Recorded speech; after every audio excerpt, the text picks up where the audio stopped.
Today we're going to be looking at the worst watches of 2024. Not every company gets it right every time, not even the really good ones. So let's take a look and see how bad it really got. I apologize in advance because in order to do this video, I'm going to have to channel my inner Karen. Okay, first up we have the Rolex Deepsea Gold. Now don't get me wrong, Rolex is the king of dive watches. The Submariner, iconic. The Deepsea, a technological marvel. But this is the Deepsea Yellow Gold. This was a very confusing release for a lot of people. It's like Rolex said, what if we made a tool watch that's completely impractical for its purpose? And this is what we end up with. At first glance, it's flashy, it's shiny, it's gold. It's also, I think most of us can agree, a bit too over the top for a tool watch. Rolex decided to clad their most robust diver in 18-karat yellow gold, because obviously that's what you want when you're plunging 1,000 meters deep. You know, that metal that's really soft, easily scratched, and highly reflective. The next thing, which is a bit silly, is the weight. This thing is heavy. We're talking 220 grams of pure gold. So essentially, when you strap this bad boy on, you're committing to more of a wrist workout. Rolex claims it's built for extremes, and they're not kidding. Hailing a taxi in this thing will definitely feel extreme on your arm. I guess the final thing to discuss here is the price. $53,000 or around £42,000. I say discuss, but you know, there's not much to discuss here.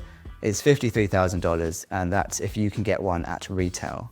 Sometimes I joke with friends about April Fool's Day watches. If a brand had to release a watch on April Fool's Day, what would it be? And honestly, when this watch was announced, I did have to check my calendar because my immediate thought was, Rolex are having a laugh with this one. Okay, moving on, we have the Trump Victory Tourbillon watch. Where do I begin?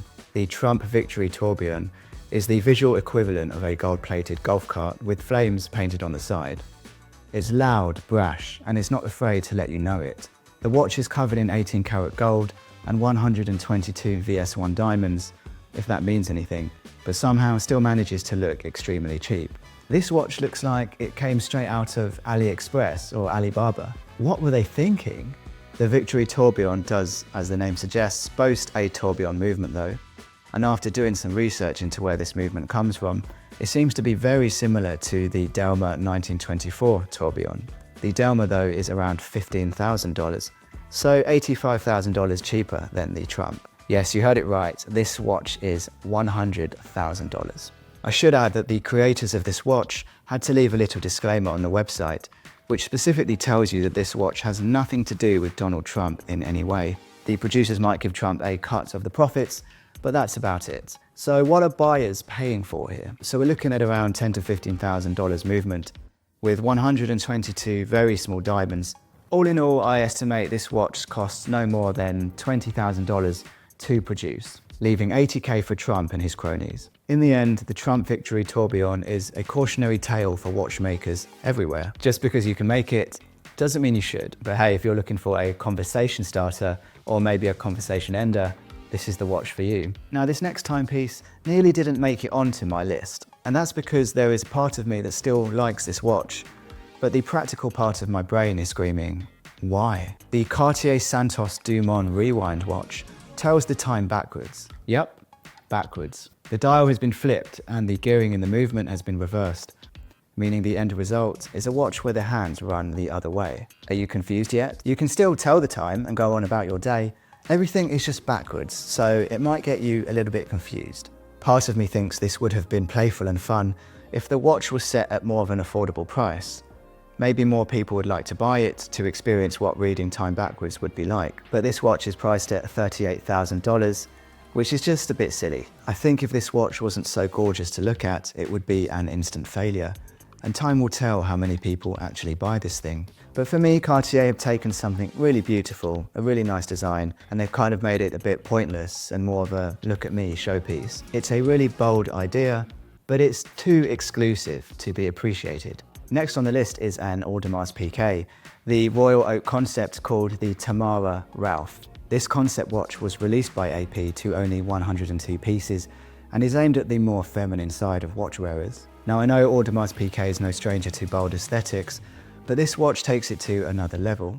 The frosted gold case and bracelet are dazzling, or blinding, depending on your taste. And the multi-layer dial experience sounds good on paper, but the end result is just ugly. Now don't get me wrong, there is surely an audience for this kind of design, but it walks a fine line between avant-garde and look what I can afford. The flying tourbillon movement is very cool, I will admit. Tourbillons are all about going against gravity to improve accuracy.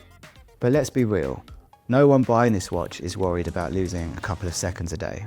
With this watch being priced at an estimated $190,000, you'll be lucky to ever come across one in your lifetime. So why is this watch on my list? Well, anything that's more spectacle than practicality just tends to annoy me. This watch is utterly over the top, and for the price, it's also a bit too ambitious design-wise. Okay, last on the list is a watch that literally made me gag, and that is the Zodiac Super Seawolf eBay collaboration watch. Yep, the collaboration we didn't know we needed, and the one we still aren't sure about. First off, can I just say that the Zodiac Super Seawolf is an amazing dive watch. I've always been a big fan, so props to Zodiac for that. But when eBay entered the chat, the result was interesting. My first question, and a lot of people's first question I'm sure, is why eBay? The eBay limited edition features bold colours, a quirky design, and some rather unusual branding choices. I like the rainbow colours, but what I don't like is on the other side of the watch. Can you imagine being at a social event and somebody says, wow, that's a really nice watch, can I have a look? And you hand it over knowing that they're going to inevitably turn it around and see the huge eBay logo on the back of the watch. I can imagine the pitch meeting now between eBay and Zodiac. Everyone is excited and smiling, people are hugging, and then somebody shouts, let's put our logo on the back too. And the whole room goes quiet. But somehow it still made the cut. This watch could have been fun and unique, but instead a single small bad decision has led me to hating it. You might love this though, so if you do, let me know in the comments. And if you don't, let me know in the comments as well, because I can't be the only one that thinks this is incredibly, well, ugly. Okay, that's enough of me ranting for one video. Let me know in the comments what you think, and thank you so much for watching. Again, if you did like this video, hit like and subscribe, and I will see you next time.